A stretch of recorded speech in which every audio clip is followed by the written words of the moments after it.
बवाल मचा हुआ है और उस पर कह रहे हैं किस लिए मचना है, समझ नहीं आता किस लिए। जब असेंबली ने बिल पास किया माता वैष्णो देवी यूनिवर्सिटी को एस्टैब्लिश करने के लिए, उसमें मुझे बताइए ना कहाँ पे लिखा था कि एक मजहब के लड़कों को या लड़कियों को उससे बाहर रखा जाएगा।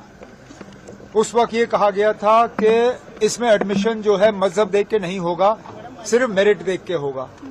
अब जब मेरिट के बुनियाद पे एडमिशन के फैसले हो जाते हैं तो कुछ लोगों को ये पसंद नहीं है।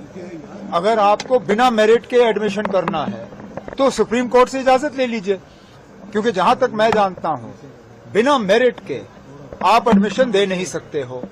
और यहां मेरिट को एक तरफ रख के सिर्फ मजहब देख के जो है एडमिशन के फैसले लिए जा रहे हैं, जो कि कम से कम जहां तक मैं जानता हूं हमारे मुल्क के आईन में इस बात की इजाजत नहीं है। अब कल को अगर हम मजहब देख के ये सारे फैसले करना शुरू करें तो क्या सोशल वेलफेयर की स्कीमें भी हम मजहब देख के की जाएं? क्या राशन की दुकान भी मजहब पूछना शुरू करें? क्या पुलिस वाले मजहब देख के जो है अपने काम को अंजाम दें? आखिर अभी तक जो है हमारे आईन में सेक्युलरिज्म का शब्द जो है वो दर्ज है। अगर आप इस मुल्क को सेक्युलर नहीं रखना चाहते हो तो हटाइए वो शब्द, उसके बाद जो आपने करना आप करिए, जो हमने करना होगा वो हम कर लेंगे। लेकिन मैं फिर इस बात को दोहराता हूँ, बीजेपी को शायद अब सुनील शर्मा को आए हुए चंद ही दिन हो गए, उन्हें वो असेंबली का जो एक्ट है वो निकालना चाहिए। वो रिकॉर्ड में होगा, असेंबली के रिकॉर्ड में होगा, एलओपी हैं, असेंबली के सेक्रेटरी से वो रिकॉर्ड मांगे और देखें ना जो बिल पास हुआ है उसमें कहीं पे ये दर्ज हुआ है कि मजहब देख के जो है सीटों का बंटवारा होगा। उसमें सिर्फ और सिर्फ मेरिट के बुनियाद पे सीटों का फैसला होना था इम्तिहान के बाद।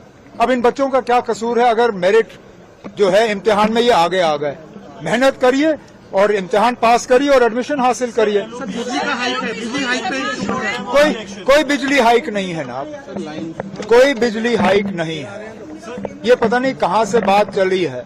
मैं पावर मिनिस्टर हूँ ना, अभी तक इस तरह का कोई फाइल, मेरी दस्तखत तो छोड़िए, इस पे मेरे साथ कोई डिस्कशन भी नहीं हुआ है। कोई इस तरह का प्रस्ताव गवर्नमेंट के सामने नहीं है कि हम बिजली के फीस को हाइक करेंगे या नहीं करेंगे। हमने बजट में भी ये कहा था कि फिलहाल हम बिजली की फीस जो है वो बढ़ा नहीं रहे हैं। अब खामखा जो है इस चीज को जो है एक बहस का मुद्दा बनाया हुआ है। मैं आपसे दोबारा कहता हूँ ना, अब एज पावर मिनिस्टर इस तरह का कोई प्रपोजल मेरे सामने नहीं आया। क्या एलजी ने एश्योर किया है। अब कैसे अश्योर करोगे ना आप? तो फिर आप सीधा कहिए ना अब कि माता वैष्णो देवी यूनिवर्सिटी और माता वैष्णो देवी अस्पताल। आप यूनिवर्सिटी को अस्पताल से अलग क्यों कर रहे हैं? फिर अस्पताल में भी कहिए ना कि ये माता वैष्णो देवी के चंदे का पैसे का अस्पताल है, इसमें मुसलमानों को या गैर हिंदुओं को इलाज नहीं दिया जाएगा। कहिए हम वहां इलाज जो है कराना बंद करेंगे। अब मैं फिर इस बात पे तो आता हूं ना, अब जब ये जमीन दी गई यूनिवर्सिटी के लिए, जब एक्ट पास हुआ असेंबली में, उसमें बिल्कुल क्लियर है कि मजहब देख के इन सीटों का बंटवारा नहीं होगा, सिर्फ मेरिट देख के होगा। अब मेरिट में अगर कुछ बच्चे पीछे रह गए और कुछ आगे निकले तो ये किसका कसूर है? किसी का नहीं।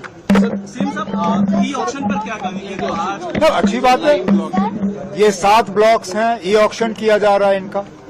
और मैं जैसे मैंने अपनी तकरीर में कहा, ये ब्लॉक्स किसी के हवाले नहीं किए जा रहे हैं, मरकज पे इनका कंट्रोल नहीं होगा।